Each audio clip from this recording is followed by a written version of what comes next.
वो है स्टैंडर्ड 12 का, चैप्टर नंबर है 12, जिसके अंदर हम बात करने वाले हैं एक ऐसे व्यक्ति के बारे में जिसने जीवन भर सिर्फ और सिर्फ सेवा का काम किया, और सेवा के बदले उसको क्या मिला क्या ना मिला उसने कभी नहीं देखा। बस एक ही चीज को ध्यान में रखा कि मैं अपना काम यानी कि भगवान की सेवा के हिसाब से करता हूं।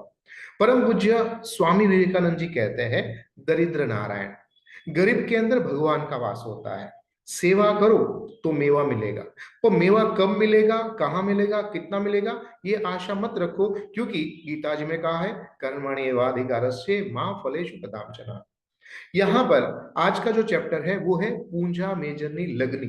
लगनी मतलब एक ही चीज को प्राप्त करने वक्त उसके पीछे लगते रहो, अटको नहीं, रुको नहीं, ना ही झुको। जोसेफ मैकवा बहुत ही बेहतरीन लेखक है, जो एक अच्छे नवल कथाकार है, वार्ताकार है, निबंधकार है और चरित्रकार है। पूरा नाम है जोसेफ इग्नास मैकवान। खेड़ा जिला त्रणोर गांव के अंदर जन्म हुआ। आनंदनी पास है ओड गांव तेनु वतनी। 1960 के अंदर उन्होंने प्रयोगशील नव सर्जकों के अंदर जोसेफ मैकवान को नाम सबसे बेहतरीन है कि अलग अलग प्रकार के साहित्य के अंदर एक्सपेरिमेंट करने में हमेशा जोसेफ मैकवान आगे रहे।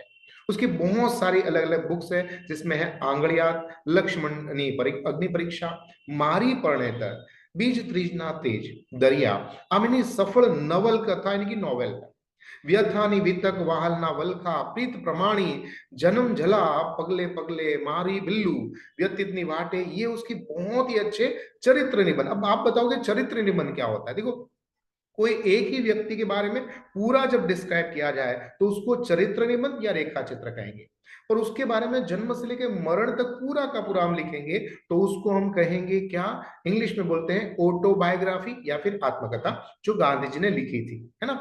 तो यहां पर हम चरित्र निबंध के बारे में बात करेंगे। सबसे बेहतरीन चीज क्या है, तो भारतीय साहित्य अकादमी अवार्ड। दूसरे हैं हमारे बेहतरीन अवार्ड दर्शक जी का मिला है, और तीसरा मिला है वो है कन्हैयालाल मुंशी जी का सुवर्ण चंद्रक। इस तरह से उसकी प्रतिभा शक्ति को ध्यान में रखकर बहुत ही बेहतरीन तरीके से ये अवार्ड से उसको सम्मानित भी किया गया है। आज बात करेंगे वेश नहीं देश, જેવો દેશ તેવો વેશ હોવો જોઈએ। પરંતુ મનુષ્યના વેશ દેશ નહીં, પરંતુ એની મનની વૃત્તિ બદલાય, કેવળ નામ નહીં કામ બદલવા જોઈએ। આપણા કામથી આપણી ઓળખાણ થાય છે, અને જ્યારે કામની બાબત આવે ત્યારે હંમેશા મને યાદ આવે છે રવિશંકર મહારાજ। ખૂબ જ કાર્ય કર્યું, ખૂબ જ સેવા કરી એમને। સેવા ગમતી, ગામમાં જતા, સાફ સફાઈ કરતા અને બદલામાં કઈ માંગતા નહોતા। ધોરણ 11 ની અંદર ગુજરાતીની અંદર તો એક ગાંડાની વાર્તા યાદ હશે, હે ને, અને નામ હતું અણદો। યસ, તો અહીંયા પણ કંઈક એવું જ છે, તમારું કામ નહીં તમારું નામ બોલશે। અને આજનો ચરિત્ર નિબંધમાં મુખ્ય નાયક, મુખ્ય હીરો છે, નામ છે પૂંજા મેજર। આખી જિંદગી જેને જીવનની અંદર પરિવર્તન ગામે શ્રદ્ધા નોકરી કરી અને જીવનના અંત સમયમાં કંઈ પણ વલ્લોપાત વગર માત્ર ને માત્ર એક જ શબ્દને પોતાનું જીવન આપ્યું, અંત સમય આપ્યો, અને તેનું નામ છે સેવા। તો ચાલો વાત કરીએ પૂંજા મેજરની લગ્ની। વાર્તા કઈ આમ શરૂ થાય છે, વેશ બદલીએ શું થશે ભાઈ મન બદલવા જોઈએ। વેશ બદલીએ શું જશે ભાઈ મન બદલવા જોઈએ। નામ બદલીએ શું થશે ભાઈ કામ બદલવા જોઈએ। કપડા બદલવાથી મનુષ્ય પરિવર્તન થતો નથી। હું કદાચ રવિન્દ્રનાથ ટેગોર જેવા અથવા સ્વામી વિવેકાનંદ જેવા અથવા ગાંધીજી જેવા કપડા પહેરું તો હું એ વ્યક્તિ નથી થવાનો। જો મારા મનની અંદર એના જેવી લાગણી હોય, એવા વિચારો હોય અને મારા એવા શબ્દો હોય ને તો એની જેવો થઈ જાવ। આમ નામ બદલવાથી નહીં, તમારા કામથી તમારી ઓળખાણ થાય છે। બસ આ બાબતને ધ્યાનમાં રાખી આજે આપણે આ સમજવાનું છે પૂંજા મેજરની લગ્ની। આવી ગીતો ગાતા રહેતા ઉલટભેરા કવિ અને કડી ગાનાર પૂંજા મેજર સોલ્વેશન આર્મીના અમલદાર એટલે કે ઓફિસર હતા। આખી જિંદગી તેમણે મિશનની સેવામાં ગાળી, અને પછી જ્યારે નિવૃત્ત થયા હતા ત્યારે પોતાના મૂળ વતને પાછા આવ્યા। આ ગામમાં આવ્યા ત્યારે ઘણા બધા લોકો ખૂબ જ પૈસો કમાઈને ગામમાંથી બહાર જતા, અથવા કમાઈને આવે ત્યારે ઘણા બધા ગાડા, ઘણા બધા ગાડીઓની અંદર સરસામાન લઈને આવે। અહીંયા કંઈક અલગ જ હતું। પૂંજા મેજર સામાન નહોતા લાવ્યા, સંસ્કાર લાવેલા, ભગવાનનું નામ લાવેલા। નિવૃત્ત થયા એટલે તે કપડાની એક પેટી અને પોતાના ખપ જોગા, યાદ રાખજો ખપ એટલે ઉપયોગમાં આવે તેટલા વાસણો, વધારે નહીં. ઉપયોગમાં આવે તેટલા વાસણનો એક કોથળો અને એક પેટી જેની અંદર કપડા હતા. આ બે વસ્તુ એમની પાસે હતી, વધારે કઈ નહીં. આટલો જ એમનો સામાન. જોનારોને ભારે અજંપો લાગે. કોઈકે પૂછી પણ નાખ્યું કે મેજર કાકા, સામાનનું ગાડું પાછળ આવે છે કે શું? આ માત્ર એક પેટી છે અને આ કોથળો, બસ આટલું જ તે. એટલે ત્યારે પૂંજા મેજર કાકાએ કીધું, અલ્યા ભાઈ, આ જ મારો સામાન છે. અમે બે માણસ, હું અને અમારી પત્ની, નામ એનું ઉજમ કાકી અને આપણા પૂંજા કાકા. આ બે માણસ માટે જોઈએ કેટલું ભાઈ? આ કહેવાય છે ને કે લાજ ઢાંકવા માટે લંગોટી અને પેટ ઢાંકવા માટે કલેડી. એટલે તમને પ્રશ્ન થશે, લાજ એટલે થાય ઇજ્જત. આપણે ઇજ્જત ઢાંકવા માટે જે આપણે પહેરીએ છીએ એ લંગોટ જોઈએ, બસ આટલો લંગોટ એટલે ઇજ્જત આવી ગઈ આપણી. આ એક વસ્તુ કીધું છે. અને તેની સાથે રાયમેટિક આપ્યું કલેડી. કલેડી એટલે તાવડી. આપણે જોયું છે ઘરમાં લોઢી હોય હે ને, એ રીતે માટીની હોય ને એને કલેડી કહેવાય, તો તાવડી કહેવાય. કે આપણી પાસે તાવડી હોય એમાં રોટલી બનાવી લઈએ એટલે આપણું પેટ ભરાઈ જાય. અને લંગોટી હોય એટલે આપણી ઇજ્જત બચાઈ જાય. માણસને આ બેની જરૂર છે. બાકી તો માણસ પોતાની જાતે બનાવી રાખે કે મારે આ જોઈએ તે જોઈએ, અને એ જોઈએ ની અંદર દુઃખી થાય છે. આમ સરળ વાતની અંદર બધું જ કહી દેતા અને હે એમ કરીને મોકળું હસતા. ત્યારે સાચો જવાબ સાંભળનારા અને સાચો સાંભળવા માણસો આશ્ચર્યચકિત થઈ જતા, ભાઈ આ કેવો માણસ છે, એને પૈસાની નથી પડી અને લાવ્યો તો શું આ પેટી ના કોથળો. બસ અમે જોયેલું ગામમાં જ્યારે પણ કોઈ નવો માસ્તર ભણાવવા માટે આવે ને એને માસ્તર કહેવાય. જ્યારે કોઈ નવો માસ્તર આવે ને ત્યારે ગાડું ભરીને સામાન લાવે, અને જ્યારે આ ગામમાંથી બદલી થઈને જાય ને ત્યારે એક નહીં બે ગાડા, ક્યારેક તો દોઢ ગાડા સામાન લઈને જાય. એટલે કમાય, પૈસા કમાય. અને આ માણસ સોલ્વેશન આલ્વીનો આવડો મોટો અમલદાર અને કાંઈ કમાણો નહીં. ત્યારે અમને વિચાર આવતો કે કેમ ભાઈ આવું કેમ? કેટલાકે તો અમે બબ્બે ગાડા ભરીને જ્યારે જતા જોઈએ ને ત્યારે પૂંજા મેજરની આવી ટાંચી એટલે આટલી ઘર વખરીને જોઈને વિચારનાને લાગ્યું કે હા ભાઈ આ માણસમાં કાંઈ માલ નથી, જિંદગી હાવ ફોકટ ખર્ચી નાખી. હવે ખબર પડશે કે કેટલા વિશે 100 થાય. કેટલા વિશે 100 થાય? તો કે 5 વિશે 100 થાય. આવી ગણતરી રાખના હોય ને એ ગણતરી કરે કે 5 વિશે 100 થાય. આ ભાઈ તો બસ જીવનની અંદર એટલો સિદ્ધાંત રાખ્યો કે કમાવાનું શા માટે? તો કે જીવનની અંદર જરૂરત હોય એ પૂરી થાય, બસ એટલું જ તે, વધારે નહીં. પણ પૂંજા મેજરને તો એવું કાંઈ નહીં. એ તો મૂકવા આવેલા બે જણાને લઈને ચાલ્યા પોતાના પડાવ પર. ગામ એમનું. આ ગામની અંદર તેને એક મોટા ભાઈ રહે, નામ ભવાન કાકા. એટલે ભવાન કાકાને પહેલેથી ત્યાંથી નીકળેલા એટલે પત્ર લખીને મોકલી દીધેલો, ભાઈ હું ગામડામાં આવું છું, હવે હું રિટાયર્ડ એટલે નિવૃત્ત થઈ ગયો છું, આપણું જે ઘર છે જે મારા નામે છે એને થોડું સાફ સફાઈ કરીને રાખજો. એટલે ભવાન કાકા અને આપણા લેખકના પિતાજી, શું નામ? ઇગ્નાસ. આ બધા બાળપણના મિત્રો. એટલે ભવાન કાકા, ઇગ્નાસભાઈ આ બધા મળીને વાત કરતા હતા કે હમણાં આવશે પૂંજા મેજર, ખૂબ જ તે પૈસા કમાણો હશે, હમણાં આમ હશે તેમ હશે. તો આ તો ભાઈ કાંઈ લાવ્યા નહીં, એકદમ સીધા સાધા. મુક્તિ ફોજના મંદિરની અડોઅડ એનું પાસે ખંડેર જેવું, પંડેરિયા જેવું એનું ઘર વર્ષોથી બંધ પડ્યું હતું, પરંતુ ભવાન કાકા એને સરસ મજાનું વાળી આમ ચોળી અને સરસ મજાનું કરી નાખ્યું. એટલે ત્યાં આપણા સીધા ભાઈ એટલે કે મેજર કાકા ગયા, પૂંજા મેજર. ભવાન કાકા પોતાના સગા ભાઈ હોય તે પ્રમાણે તેની બધી ખાતરદારી કરે અને સગા ભાઈ જ હતા. આ અલગારી માણસ એટલે એને કઈ વધારે કઈ આયપતનું નહીં, કારણ કે 25 રૂપિયા પેન્શન આવે અને 25 રૂપિયા પેન્શન માંથી બધું થઈ પણ જાય. એ સાંજે મેજર કાકાને ભવાન કાકે પૂછી જ નાખ્યો કે ભવાન કાકા, જો તમારી પાસે એકાદ માચી બાચી હોય ને તો જરા આપો. એટલે પ્રશ્ન આપણને એ થાય કે માચી એટલે શું? જો ખાટલો હોય ને ખાટલો, તેને આપણે ખાટલો કે ઢોલિયો એવો શબ્દ આવે, પણ જો નાનો રૂપ હોય તેને માચી કહેવાય. વધારે ભાગે આપણે ઊંટની ઉપર અથવા ગધેડાની ઉપર આ માચી રાખીએ. ઘરમાં નાનું છોકરું કે બાળક હોય તેની માટે માચી રાખીએ. એટલે ભવાન કાકા, ભાઈ મારે ખાટલાની જરૂર નથી, કારણ કે આપણા ભાઈ એટલે કે પૂંજા મેજર ભાઈ જે છે એને કીધું ભાઈ ભવાન કાકા મારી પાસે તો માચી નથી ને ખાટલો નથી, ઢોલિયો ક્યાંથી હોય? જો તમારી પાસે માચી બાચી હોય તો આપો. કે શું કરવું? કારણ કે મને તો ચાલે, હું તો નીચે સુઈ લઉં એમ. આ ઉજમના થોડા હાડકા પહોંચા છે, જો તમારી પાસે કોઈ ખાટલો બાટલો પડ્યો તો આપો ને, હું હેઠળ હું તો સુઈ રહીશ, પણ આ ઉજમના થોડા હાડકા પહોંચા એટલે હોય તો સારું. ત્યારે ભવાન કાકા કહે કે પહેલા તો મારા બાપુ પૂછી જ નાખ્યું, મારા પપ્પા એટલે કોણ? ઇગ્નાસ મેથવા. એને પૂછી નાખ્યું કે ભાઈ મેજર, આખી જિંદગી તે બે ખાટલાનો વેતનો કર્યો, તારે કમાયું શું તું? હે આટલું પણ ન થયું તારે? ત્યારે એને કીધું, ભાઈ તમે પેલું નથી કહેતા તમારામાં પેલું હિન્દુમાં એ રામનું નામ, બસ અમે તો ઈસુ ભગવાનને માએ એટલે અમે ઈસુનું નામ કર્યું, તમારી જેમ અમે રામનું નામ, એમ સમજો માસ્તર.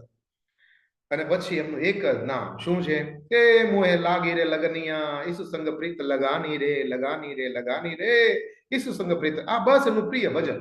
એ મસ્ત ફકીર મોલા પેલા હિન્દુઓની જેમ રામનું નામ માસ્તર આમ મોહે લાગી રે લગનિયા જેવું ગીત ગાય, એમના ગીતમાં મસ્તી ટપકતી. અને ભગવાન કાકા કે બસ આખી જિંદગી આ માણસે ગીત ગાયા છે, બીજું કાંઈ કર્યું નથી, હજુ જો ધરાતો નથી આવતો. જો કઈ કમાણો હોત તો બે કુકા ભેગા થયા હોત. તું મરીશ ને તારી પાછળ રોશે કોણ, આવશે કોણ, અને તને દફનાવશે કોણ? કાંઈક તું વિચાર કર. આમ ભગવાન કાકા પ્રેક્ટિકલ સમજાવે. અને હમણાં ઇગ્નાસ મહેતા એટલે કે આપણા જોસેફ મેકવાન જે છે એના પિતાજી પણ એવું એને સમજાવે. પણ અમને તો કાંઈ રસ નહીં, લોકોને એમાં રસ પડે એવા પાછળ કંઈક તો કરવું જોઈએ ભાઈ, કંઈક તો હિસાબ કિતાબ રાખ, કોઈ રડવા વાળું તો રાખ. તમે છો ને ભગવાન કાકા, એમ કરીને હસી નાખતા કે ભાઈ અમારે કોની જરૂર ભાઈ, અને હું મરી ગયા પછી મારું શું થવાનું છે એનું કોને ખબર છે? તમને પોતાને ખબર છે નહીં તો શા માટે રડવાનું, શા માટે બોલવાનું? ઓવે આમ જતા જીવતર ને મારે વેટ વેડાવી પડશે.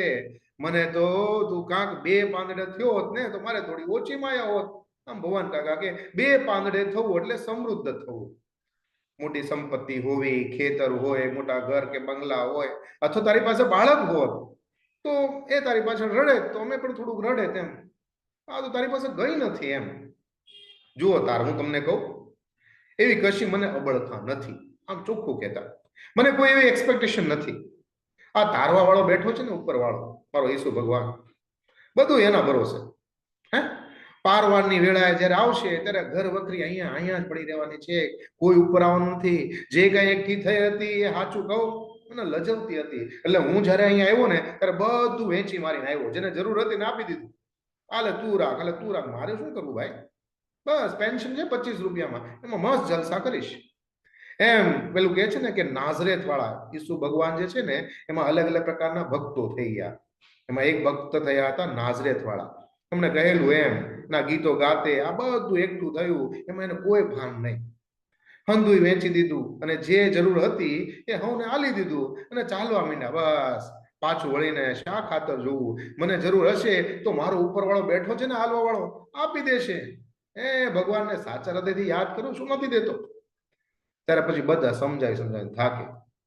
ભગવાન કાકા થાકે, ઇગ્નાસભાઈ થાકે, એટલે પછી કે સારું ત્યારે માંગો તમારા ભગવાન ભાઈ, બીજું હું જોઉં છું તમારે ચેવો કાપે તમારો ભગવાન હાલવા આવે જોઉં છું તારે. હે આ બધી વાતો કરે.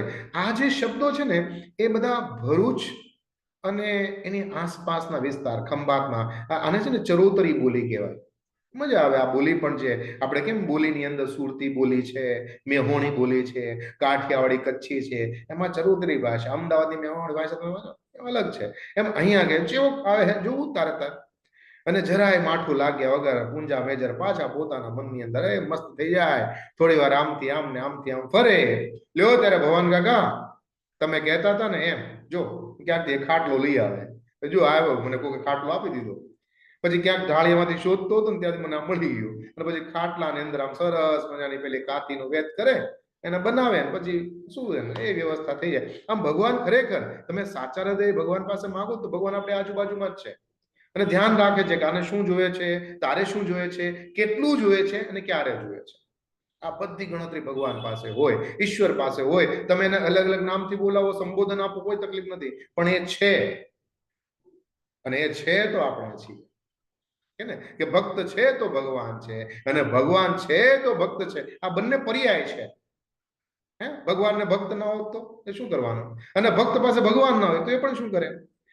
સાંજે હંમેશા બધા છોકરાઓ ભેગા થાય અને આવે, એ બધાને સુવાર્તા સંભળાવે, ગોસ્પેલ, કોઈ વાત કરવા માંડે, મસ્તીભેર ગીત ગવડાવે, બાંધી દડીનું એનો ઘાટનો શરીર, ભરાવદાર દેહ, ફૂલેલા પોપચા નીચે ભારવક ચશ્મા વગરની 7 ચૂકલીની આંખ, ધડ સાથે જડી દીધું હોય ને એવું એનું ડોકું, અને ગોળ મોટું એનું સરસ એનું મોઢું, જાડા ધોતિયા પર લાલ કોટના ખભે અહીંયા 3 S નો આમ માર્કો આવે, અને સોલ્વેશન આમ સાવધ અવસ્થામાં, એલર્ટ અવસ્થામાં હંમેશા રહે. ગામમાં આવ્યા પછી થોડાક દિવસ બધો વ્યવહારથી પરિચિત થઈ ગયા. 5 જણની અંદર હંમેશા બેસે, વાતચીત કરે, વાતો સાંભળે, વાતચીત કરે નહીં. મિશનની 3 અલગ અલગ સ્કૂલો ગામમાં ચાલે. એ ધૂળવાળી નિશાળ, ત્યાં પણ જોયા કે શું ચાલે છે, ત્યાં નજર ફેરવી નાખી. ભવાન કાકાની સીમ ને પાદર ને ખેતર, ત્યાં પણ જઈ આવ્યા. એમને કઈ ખેતરમાં ઇન્ટરેસ્ટ નહીં, સીમમાં ઇન્ટરેસ્ટ નહીં, પણ જોયું કે ગામમાં ચાલે છે શું શું, અને આ બધાની અંદર હું મારી જાતને કઈ રીતે સેટ કરું. એટલે એનો જીવ પાદરની અંદર જ્યાં માણસ હોય ત્યાં બેસે. તળાવ પાસે 12 માસી નદી, એની અંદર ખીણ, અને ત્યાં એક પડતર જમીન, ખાલી જમીન, ઢેફા વાળી, પથ્થર વાળી, ત્યાં કઈ ઉગે નહીં, કોઈ ઉગાડે નહીં, એને પડતર જમીન કહેવાય. ત્યાં જઈ એનું મન શાંતિ થયું, આ જગ્યાએ કઈ કરવા જેવું છે. હવે શું કરવું એ વિચારવા લાગ્યા. અને એક દિવસ સાંજે હાથમાં લાંબી લાકડી, અને લાકડીને આગળ આમ ધાર્યું, પેલું દાંતરડું આવે ને એને કહેવાય વાંસી, એના આગળની સાઈડમાં લગાવી દે. તમે વધારે ભાગે જોજો ભરવાડ લોકો હોય ને એની પાસે આવી વાંસી હોય. એના બકરા અને ગાયને ખવડાવવા માટે આમ ઊંચા ઊંચા ઝાડો હોય તો આમ લાકડાની સાથે આમ વાસળની સાથે આમ બાંધે, અને આગળની સાઈડમાં આમ આમ કરીને આમ કાપે એટલે પેલું નીચે પડે, અને પછી એને ગાય ને ભેંસ ને ખાય. તો આવી રીતે એક સરસ મને વાંસી તૈયાર કર્યું, અને એની અંદર આમ હાથો બેસવા માટે એને દસ્તાની જરૂર પડી. એટલે વળી પાછા ભગવાન પાસે આવ્યા, ભગવાનભાઈ પાસે આવ્યા, અને ભગવાનભાઈને કીધું કે ભાઈ તમારી પાસે વાંસી બાસી હોય તો આમ દસ્તો હોય તો મને આપો ને, બેસાડવું છે. એટલે ભગવાન કાકા ભાઈ તારે એનું શું કરવી છે, હે આ વાંસીનો કરવો છે શું તારે? એટલે કે ભાઈ કોદાળી ફાવડો મળી ગયા છે મને, આ વાંસીને થોરિયા વાળી અને થોડાક આમ વાડોલા બનાવવા છે. તો કે શું કામ? તો કે ગામમાં પાદર છે કે નહીં, એની બાજુમાં પેલી પડતર જમીન છે કે નહીં? તો કે હા, ત્યાં હું આંબા ઉગાડીશ. તો કેમ ભાઈ, એમાંથી શું મળશે? એ જમીન તારી થોડી છે? તો કે આપણી નથી પણ ખાલી તો પડી છે ને. તો કે હા, હવે આંબા ઉગાડું. જો આપણને સરસ મજાની કેરીઓ મળી કે નહીં, કેમ મળી? તો કે આપણા પપ્પાના પપ્પા એટલે દાદા ઉગાવ્યો હતો ને આપણને મળ્યા. હવે આપણને મળ્યા તો આપણે સ્વાર્થી થવાનું નહીં, આપણે પણ આવનારી જનરેશન માટે કંઈક આપવાનું. અને જો આપણે આપીએ નહીં તો પછી આપણે સ્વાર્થી છીએ. મનુષ્યને કહે છે સ્વાર્થી, પણ એની અંદર દયા છે, માનવતા છે, સ્નેહ છે, તો આપણે કરવું જોઈએ. તો આ પડતર જમીનને જો આપણે થોડી સારી કરી નાખીએ તો આવનારી જનરેશનને કામ આવે ને. આવું વિચારું છું. ભગવાન કાકા કે તારું ભમી ગયું છે કે શું? આ પાદરમાં આંબા ઉગાડતા હશે, રહેતા હશે, એમાં શું મળતર તને કઈ પૈસા મળશે? કઈક ધંધો કર, ધંધો 2 પૈસા 2 કુકા કમાય એવું. અરે ભાઈ ભગવાન કાકા, મારી પાસે પેલો 25 રૂપિયા આવે ને પેન્શન, એમાં ચાલે. અમારા બંનેને ગુજરાતમાં જોઈએ શું, તો વધી પડે એમાંથી. આ જાજાની અબરખા મને નથી. આ બસ 1 ટનનું ખાવાનું ધન મળી જાય પછી મારે કોઈ ચિંતા નથી. તમે મને કહો આપવા છે નથી આપવી, મારે આ વાંસીનું કામ છે, અને મને એવું લાગે છે હું ત્યાં આંબા ઉગાડું તો સારું લાગે. એક કામ કર, રહેવા દે, શાંતિથી બેઠો રે, આ પગ વાળીને બેસ, આ ઉપરવાળાનું નામ લે. આ ખોટા લોહીના ઉકાળા કરે છે. નકામું કઈક આ ગઢે ગઢપણ થશે તો ઉપાડો મારે થશે. કઈક તો વિચાર કર. હે પૂંજા શું કરે છો? આમ ભગવાન કાકા ખીજાય. એટલે એને ચૂપ કરાય દે. ભાઈ જો ભગવાન કાકા, તમે આખી જિંદગી ખેતીવાડી કરી કે નહીં? તો કે હા. એ ખેતીવાડી દેવા અનાજ આવે, લોકોને મળતું હતું કે નહીં? તો એ સેવા કરીને તો મને થોડી સેવા કરવા દો ને યાર. તમે જિંદગીભર આખી ઝાડવા વાવ્યા અને હવે હું આ કરું છું, તમે મને ધકાવો છો, મારા ઉપર ગુસ્સો કરો છો. એટલે ભગવાન કાકા થઈ જાય ચૂપ. મારું હાચવ્યું, મને કશું લેખે નથી લાગ્યું. આ તારા આંબા નહીં ઉછરવા દે ભાઈ. આ ગામ છે, અહીં ઉછરવા નહીં દે આ લોકો. કોશિશ તો કરવા દો મને. થોડાક ઝાડવા થાય તો ગામની પાદરની અંદર છાંયો થાય, બાળકો નીચે રમે, પશુ પક્ષીને રહેવાનું સ્થાન મળે. આપણે એક સેવા જ છે. 2 ફળ આપણે ખાશું, આપણે નહીં તો આપણા છોકરાઓ ખાશે, એના છોકરા ખાશે. જો હું એક વખત ઝાલોદમાં ગયો હતો ને, એમ કે છે કોણ, પૂંજા કાકા, ઝાલોદમાં મેં ત્યાં આવી રીતે આંબા વાવેલા, અને તમે સાચું નહીં માનો, હજી પણ એ રોપેલા આંબા કામ લાગે છે. હવે હું ઝાલોદમાં કરી શકું તે જગ્યાએ, તેને લોકોને આજે પણ ફાયદો થાય, તો આપણા લોકોને ફાયદો થાય એવું આપણે કરવું જોઈએ કે નહીં? તો બસ આટલી મારી નાની એવી ઈચ્છા છે, બીજું કઈ વધારે નથી. આમ સરસ મજાની બાબતથી આપણા ભગવાન કાકાને ચૂપ કરાવી દે. કોણ? પૂંજા મેજર. તો પૂંજા મેજરની આ નિસ્વાર્થ વૃત્તિ, સેવાની વૃત્તિ, સેવાની વૃત્તિ શું ખરેખર કામ લાગે? હા કે ના આપણને ખબર નથી પડતી. પણ આ થયો આપણો પાર્ટ નંબર 1. પાર્ટ નંબર 2 ની અંદર આપણે એ સમજશું કે સેવાના શું ફળ મળે છે, શું ખરેખર સેવાના મેવા મળે છે કે नहीं? तो આગળ વધશું. पार्ट नंबर 2 पूंजा मेजर ની લગ્ની सेकंड पार्ट. पहले पार्ट के अंदर हमने देख लिया पार्ट 1 जो हमारा था स्टैंडर्ड 12 गुजराती के अंदर चैप्टर नंबर 12 का पूंजा मेजर ની લગ્ની. ये हमारा पार्ट है, दैट इज पार्ट नंबर 2, जिसके अंदर जोसेफ इग्नास मैकवान ने एक व्यक्ति के ऊपर हमारा चरित्र निबंध यानी कि रेखा चित्र आपके सामने लाया है। आज हम करने वाले हैं इसका सेकंड पार्ट। तो सेकंड पार्ट के अंदर हम देखने जा रहे हैं कि हमारे पूंजा मेजर एग्जैक्टली क्या और किस तरह से काम करते हैं, जो है सेकंड पार्ट के अंदर। अब वो शुरू कर रहे अपने गांव के अंदर ही, बहुत ही अच्छी एक जगह तो नहीं है पर बाहर की साइड में है पड़तर जमीन, और वहां पर आंबा उगाने की कोशिश कर रहे हैं। बड़े भैया है जिसका नाम है भवान काका, रोकते हैं परंतु सेवा को रोकने से कुछ नहीं होने वाला है। और यहाँ पर हमारे पूंजा काका बिल्कुल नहीं रुकने वाले हैं और उन्हें शुरू कर दिया। બસ મંડી પડ્યા। જગ્યાઓ જોઈ જોઈને કાળે ઉનાળે ખાડા ખોદવાનું શરૂ કરી દીધું। માટી કાઢી નાખે અને પછી એની અંદર ગોબર એટલે કે છાણ ભેગું કરેલું હોય તેને ખાડામાં રાખે। ખાડામાં રાખે એટલે પેલું ગોબર જે છે ને એ ખાતર બની જાય, जिसको हम फर्टिलाइजर बोलते हैं, है ना। तो छाणिયું ખાતર થઈ જાય અને પછી એ ખાડામાં નાખે, મિક્સ કરી અને એની અંદર માટી નાખે। ખાડામાં છાણ માટીના 1 બાય 1 થર મતલબ લેયર બનાવતા જાય। પરસેવાની જેમ આમ નીતરતા જાય। ઉંમર આટલી જો 58-60 ની આસપાસ નોર્મલી માણસ રિટાયર્ડ થાય છે। તો તમે વિચાર કરો 60 વર્ષનો આ માણસ અને હાફતો જાય, પરસેવાથી રેપ જેપ થતો જાય, ભર ઉનાળાની અંદર ભર બપોરની અંદર આ કાળી મજૂરી કરે। શા માટે? કોની માટે?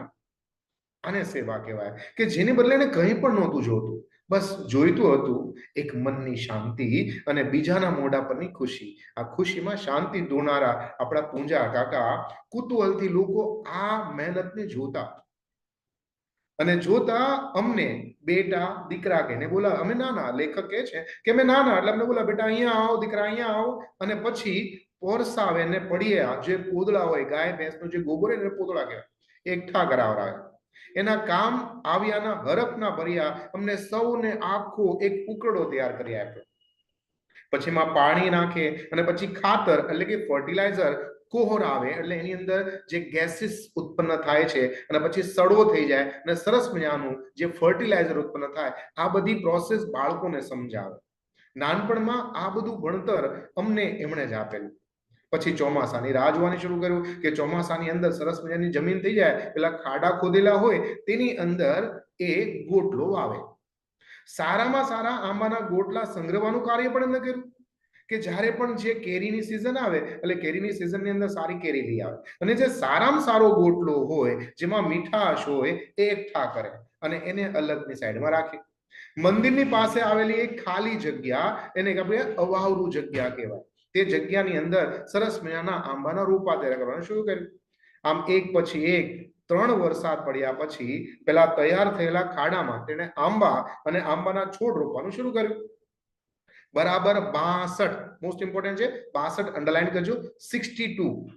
એ 62 એને આંબા રોપ્યા, એના જે પ્લાન્ટ જેને આપણે કહેવાય ને છોડ કહેવાય, છોડ એને વાવ્યા અને આજુબાજુમાં એને વાડોલા કર્યા એટલે ફેન્સિંગ બનાવી।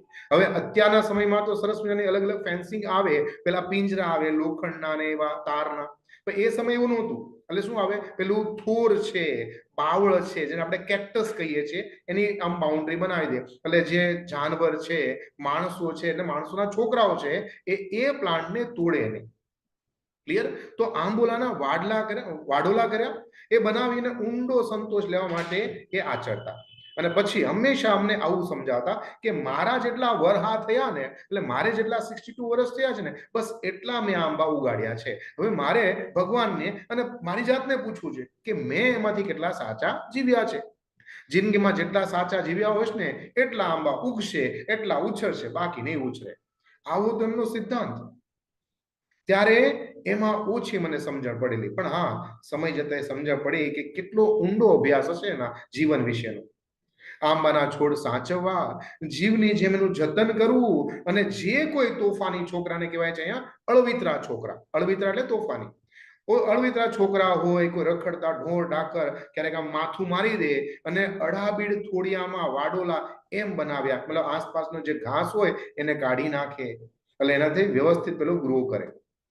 એની સાર સંભાળે સવાર સાંજ। અરે ઘણી વખત તો મેં ઘરે બપોરે પણ જોયા છે, સાંજના ટાણે આજુબાજુમાં ચક્કર કાપે, કોઈ આંબાને એ છોડને કોઈ નુકસાન નથી કરતું ને એનું ધ્યાન રાખે.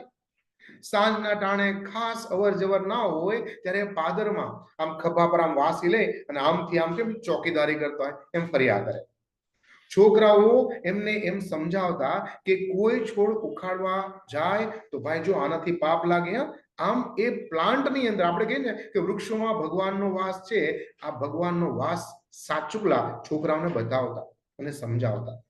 એ વર્ષે ચોમાસાના 4 દિવસની એવી ભયંકર હેલી થઈ, વરસાદ પડ્યો કે આજુબાજુની ખીણ, એ પાદર, એ કુવા બધું જળબંબાકાર થઈ ગયું. અને ત્યારે ખેડૂતના કરસણ જેટલું જ એને પોતાની આંબાની ચિંતા સતાવેલી. જેમ ખેડૂતને પોતાના પાકની ચિંતા હોય ને, એમ આપણા અહીંયા પૂંજા મેજરને પોતાના આંબાની ચિંતા થઈ કે શું થશે એમનું. એમાં ખેંચાઈને કોહવાઈ ગયેલા એક એક છોડને એમના બળાપે પોતાના પંડના, પોતાના શરીરના સંતાન ગુમાવ્યો ને એવા તેના મોઢા પર કરુણા દેખાઈ હતી. સૌ પહેલા એની પાછળ લાગેલા અને એને એક એક કરીને બધા છોડવાને સરસ રૂપે સેટ કરવાની કોશિશ કરી. પરંતુ ઉનાળામાં તેને શું કર્યું, એને પાણી પીવડાવવાનું શરૂ કર્યું. હવે ઉનાળામાં તો પાણી હોય નહીં, ચોમાસામાં હોય. તો આપણે પેલા તેલના નથી સ્ક્વેર એંગલના ડબ્બા આવે, એવા 2 ડબ્બા લઈ આવ્યા અને પેલા કાવડ બનાવી. કાવડ છે નહીં બનાવી, પેલા સરસ મજાનું તમે જોયું હશે શ્રવણ પાસે એના મમ્મી પપ્પાને ને આ બેલેન્સ વાળું, હા બસ એવા 2 ખાલી ડબ્બા ખરીદી લાવ્યા અને કાવડ બનાવી. ઊંડી પાસમાં જે ખીણ હતી ત્યાં પાણી હતું, એ બંને ડબ્બા ભરે, એમાં પાણી ભરે, આમ કાવડ વાંસની સાથે આમ બાંધે અને ભગવાનનું નામ લેતા જાય, ભજન ગાતા જાય, આવે અને એક એક કરી અને બધા આંબાને એ પાણી પીવડાવે. વાડોલામાં પાણી નાખે, સિંચે. વરસ વીત્યા જતા 46 કેટલા 46 14 એમાંથી કોઈ કારણે સુકાઈ ગયા. એટલા જ છોડ્યા, વધારે નહીં. અને હરખમાં મને આવીને કે જો જિંદગીમાં મેં મારા 16 વર્ષ એના ખોટા ગયા હશે એટલે આંબા નો ચોટ્યા. હવે કઈ વાંધો નહીં, આવતા વર્ષે વળી પાછી કોશિશ કરશું, બીજા 16 ના આપણે વધારે આવીશું. બીજું શું, આમ પોઝિટિવિટી, નો નેગેટિવિટી. આવું તો સરસ એનું જીવન હતું. એ અરસામાં ઉજમ કાકી જે છે માંદા પડી ગયા. એમને લઈને મેજર કાકા આણંદ ગયા અને ત્યાં કુકના દવાખાને જવું પડ્યું. 5-7 દિવસ તો ત્યાં રોકાણ. પણ એમને ત્યાં રોકાણ તો ખરા, પણ અહીંયા શું છે એની હંમેશા ભાર રાખવાનું ત્યાં, મતલબ શરીર ત્યાં આણંદમાં પણ એનું મન, એનું હૃદય ત્યાં. એમણે સૌ પહેલી પોતાની આંબાની ભાળ કાઢી અને આવીને સૌથી પહેલા જોયું તો કેટલા બધા ગામના આડા હોય ને કાળમુખા લોકો, અડધાએ તો આંબા ટાપી નાખ્યા, કાપી નાખ્યા. કોઈ પોતાનાથી વાડોલા છે લઈને પોતાની વાડ એટલે પોતાના ખેતરમાં લઈ ગયા. આવા લોકો જે થોરિયાને કાપી નાખેલા. ઉજમ કાકી મરણ તોલ માંદગીમાં એમને નહોતા પીડ્યાના, એનાથી પણ વધારે વ્યથા એને કોની હતી કે આ મારા આંબાને કોઈ કાપી ગયો ને એને વધારે દુઃખ લાગ્યું. વિચાર કરો, આમ કે ને કે જીવમાં ઈશ્વરનો વાસ છે. આ ખરેખર પૂંજા મેજરે આ બધા આંબાની અંદર ખરેખર ઈશ્વરના કદાચ દર્શન કર્યા હશે તો જ આવું બની શકે.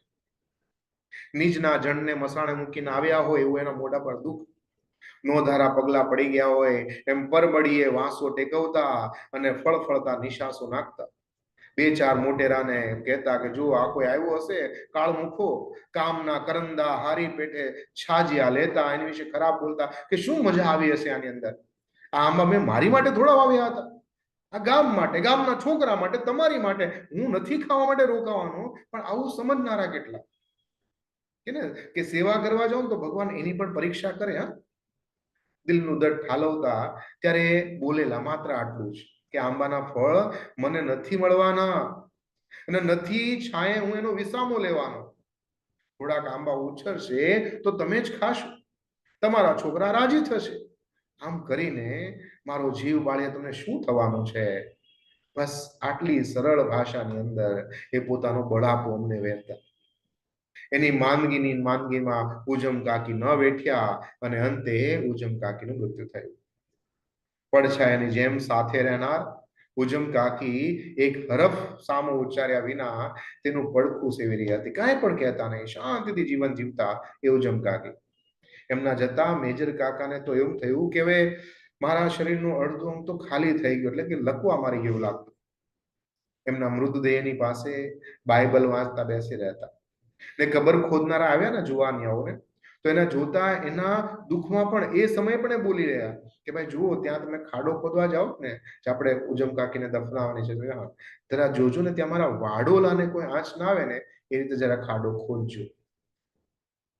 આટલું તો એને પ્રેમ વાડોલા પ્રત્યે. ને ડોશીને માટી વાળતા એના લોચન નીતરતા હતા. પેલા ભેળાઈ ગયેલા વાડોલાના દુઃખ એમને વધારે લાગતું હતું. ઉજમ કાકીની અંત્યેષ્ટિ પછી આંબા સિવાય એનો કોઈ આધાર રહ્યો નહીં. પછી એને થયું કે આજ નહીં તો કાલ, અને કાલ નહીં તો પરમ દિવસે મારો પણ સમય આવશે.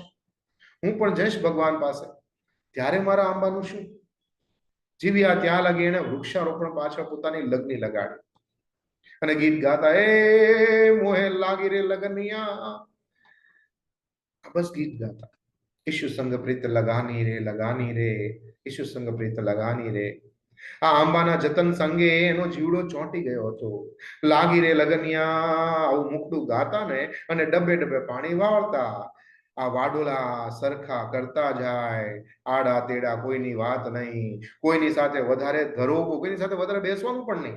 ધરોબો એટલે વધારે બેસીને વાતચીત કરે. તો વાતચીતમાં શું હોય? નિંદા હોય ને પ્રશંસા હોય કે આ તો આવો છે ને આ પેલી આવી છે, આમાં આવું થઈ ગયું, તેવું. આવું કઈ નહીં. તમે બોલો, હું સાંભળું, બસ. વધારે માથાકૂટ જ નહીં કરવાની. કોઈ વાતે વળગ્યું હોય તેમાં જરાક એની વિશે કોઈ ઘસાતો બોલ ના, ભાઈ ના. મેજર કાકા ક્યારેય ન બોલે, કોઈને ઠપકો ના આપે, એની આંખોમાં કોઈને પરોવી ને વાત ના કરે. એવા ભોળા ભટાકેના મલકતો ચહેરો આપણને જોઈને ખુશ થઈ જાય, એના અંતરમાં ઊંડે ઊંડે ઉતરી જાય. ક્યારેક તો કોઈ નિંદાની વાત કરે ને તો હંમેશા એ કે જો આપણી આમ પાક હોય ને એમાં એક્સ્ટ્રા જે ઘાસ ઉગે ને એને આપણે ઇંગ્લિશમાં વીડ કહીએ. તો એ કે છે કે આ જે છે ને વીડને આપણે કેમ આમ જડમૂળથી કાઢી નાખીએ, એમ નિંદા, ચાડી, ચુગલી અને કાઢી નાખવાની, નહીં રાખવાની જીવનમાં. નિંદાની વાત આવે તો કોદાળીના ઘાસની જડિયું ખોદી નાખે અને વાસીને વાડોલાના પેસતી હોય એમ ખેંચી નાખતા. કહેતે જો ભાઈ, આ પારકી કુથલી અપલખણ કહેવાય, આ મૂળ હંગાતું કાઢી નાખવું જોઈએ. જો આમ કરીને આ જ ભલાઈ છે. આપણે કોઈની ચિંતા નહીં કરવાની. ચિંતા કરશો તો તકલીફ, કોની પાસે નિંદા કરશો તો તકલીફ ને. ભગવાન બધાને બધું આપી દે છે સમય પ્રમાણે. ભક્તિમાં એનો ભરોસો ભારે. સામે ચાલીને કોઈને કોઈ દિવસ શીખ નહીં આપવાની, સલાહ નહીં આપવાની. રવિવારની સભા હોય ક્રિશ્ચન લોકોમાં અને તેની અંદર બધા જાય પ્રાર્થના સભા. ઘણી વખત એ લોકો એમને બોલાવવા આવે, ભાઈ આવો ને ક્યારેક રવિવારે, ત્યાં શાસ્ત્રનું વાંચન થાય, બોધ મળે, આજીજી કરતા. આવો, તમે પણ આવો, તમારી પાસે કેટલું જ્ઞાન છે. એટલે સીધું કહી દેતા, ભાઈ જો બાઇબલમાં છે ને બધું જ ફોડ પાડીને લખેલું છે, કહેવાનું બધું જ કહી દઉં છે, કઈ બાકી નથી રાખ્યું. અને જેને સમજવું હશે ને એ વાંચીને સમજી જ લેશે. શું કામ કોઈને કહેવાની જરૂર છે? અને તમે કહેશો ને શું સુધરી જવાનું છે? ના ભાઈ ના. માંદાની મુલાકાતે હંમેશા જાય, એની પડખે બેસે, વાતચીત કરે. હા હા, દવાખાને જવાનું હોય ને તો તરત એને દવાખાને લે, પોતાના પૈસા ખર્ચ કરે એની પાછળ, એમાં પાછી પાની ના કરે. એને જોઈ તો બધું લાવી આપે. એમ કરતા કરતા એનું પેન્શન ખર્ચ થઈ જાય તો એની વિશે ચિંતા નહીં. ગમે તે દિવસે દાડો ખેંચી લે, પણ કોઈને દવાખાનામાં, માંદગીમાં દર્દીને તકલીફ આવવા દે નહીં. કોઈને આગળ હાથો લાંબો ન કરે. વલોણાની તાજી જે છાછ હોય એ ફ્રેશ છાછ એને મળે એટલે આહા, એનીમાં તો મિષ્ટાન થઈ ગયું, મિજબાની થઈ ગઈ. આને સિવાય તો બીજું કઈ હોય જ ના શકે. એમના ઘરમાં મોટેરું કદી ફરકે નહીં. હા, બાળકો બધા આવે, એની સાથે વાતો કરે, વાર્તાઓ કરે. મોટેરા ન આવે. છોકરાઓને 24 ઘડી અલગ અલગ પ્રકારની વાર્તાઓ કે.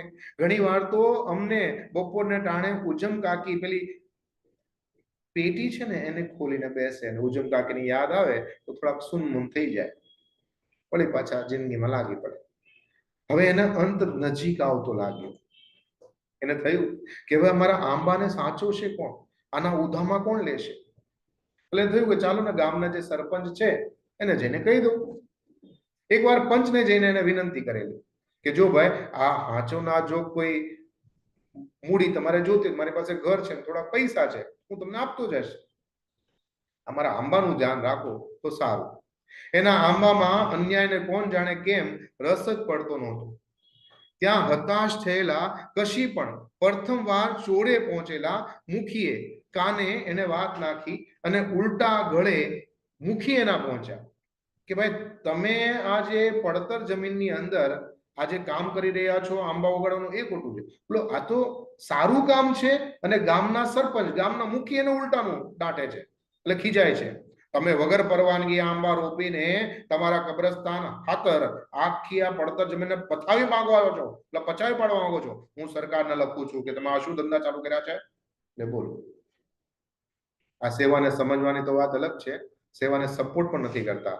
આવા લોકો હોય છે આ દુનિયામાં. અને તે દિવસની વાત છે, તે દિવસે આપણા મેજર કાકાએ પેલું ગીત ગાવાનું રહી ગયા. એ ચોરીથી પાછા વળતા વળતા કદાચ પહેલી વાર મેજર કાકાએ લાગી રે લગનિયા એ ભૂલી ગયા. ગામમાં એક ઉઘાડ પગો આદમી આમ માથે ફાળિયું બાંધેલું અને બે હાથમાં ચરચરાટ ધાર્યું આમ ખભે રાખીને આમથી આમ ફરે. આમ મેલી મૂછ આમળતો. કદી કોઈને કનડિયાનું જાણ્યું નહીં. એના ભાનો દર્દબો સૌને દિલે. ઘણી વાર પડતર આંબાની માવજત કરતા મેજરને એ બીડીના સડાકા લેતો ખાસ થોપીને જોયા કરે. ક્યારેક પૂછે માસ્તર બીડી મળે કે? એટલે મેજર કાકાની સાથે પ્રસંગ ના પડે. ચોરાની ઘટના બન્યા પછી એનો જીવ ઊંચો થઈ ગયો. હવે હું આ કોને સોંપીને જાઉં? 7 વર્ષના મારા આંબા થઈ ચૂક્યા છે ઊંચા. કેટલાય તો માથોડા સિંચેલા છે. હવે આના કોઈ ધણી નહીં થાય, આના કોઈ સ્વામી નહીં થાય. આ નધણિયાના કેમ એકલા મુકાય? મેજર કાકાને પેલો મરદ યાદ આવ્યો કે કદાચ એ સપોર્ટ કરે, એ સાથ આપે તો. એટલે એની પાસે ગયા અને જઈને એને કીધું કે જો મારી કને છે ને થોડા રૂપિયા છે, વિચાર કરતો તો કોઈ સારા કામમાં વાપરવા છે, એટલે કામ કરું તમને આપતો જાઉં. એના બદલામાં મારું એક કામ કરશો? જીવો ત્યાં લગન હું તમારો આભાર હંમેશા માનતો રહીશ. અમારા આંબા હાંચવાના છે અને મેં તો એવું સાંભળ્યું છે કે રજપૂત લોકોના વેણ ખાલી ન જાય. તમે રજપૂત છો, બોલો હા કે ના? પેલા તો ધાર્યું બતાવ્યું. તમારે નિરાત હા મોસ્તર, ચિંતા નહીં કરવાનું. હું બેઠો ત્યાં લગન તમારા આંબાનું પાન ન તોડે, ચિંતા નહીં કરવાની. તારે મેજર કાકાને શાંતિ થઈ. નિરાત લાગી રે લગનિયાનો લેકો થોડોક તેજ થયો અને તે રાતે એ નિતની લગ્નમાં પડી ગયા. સવારે અમે જાગ્યા ત્યારે સૂરજ ઉગ્યો હતો. પરસાળના ખૂણામાં ટેકવેલી વાંસી પાસે પડેલા કાવડના ડબ્બા અને દેશી સપાટ એની વાટ જોઈ રહ્યા હતા. પણ નહીં, મેજર કાકા ઉઠ્યા નહીં. સાંજે એના 62 આંબામાંથી હવે તમે જોવા જશો તો એ ગામમાં, એ પાદરમાં, એ પડતર જમીનમાં 62 માંથી માત્ર હવે 2 આંબા બચ્યા છે. એ કમર ડામરના નવા રોડ નીચે કબર જે એમની બની હતી એ હવે ગામમાં જવા માટે ડામરનો રોડ થયો એની નીચે દબાઈ ગઈ છે. અને હવે કોઈ પૂંજા મેજરને યાદ કરતું નથી, એ આંબાને જોતું નથી. આબાદ બન્યા છે દેશ અને વિકાસ કરી રહ્યા છે ગામડા, અથવા ગામડા આબાદ બન્યા છે અને દેશ વિકાસ કરી રહ્યા છે. પણ શું આ સેવાને કોઈ યાદ રાખે છે? ત્યારે હંમેશા બાળકો એક પ્રશ્ન મને જરૂર કરે કે સાહેબ આમાં શું શીખવા જેવું હતું, શું સમજવા જેવું હતું? કાંઈ તો નહોતું. જે વ્યક્તિ હતો તેણે 62 આંબા વાવ્યા હતા, એમાંથી 2 પણ બચ્યા છે, ન બચ્યા જેવા. કબરની ઉપર રોડ બની ગયા છે.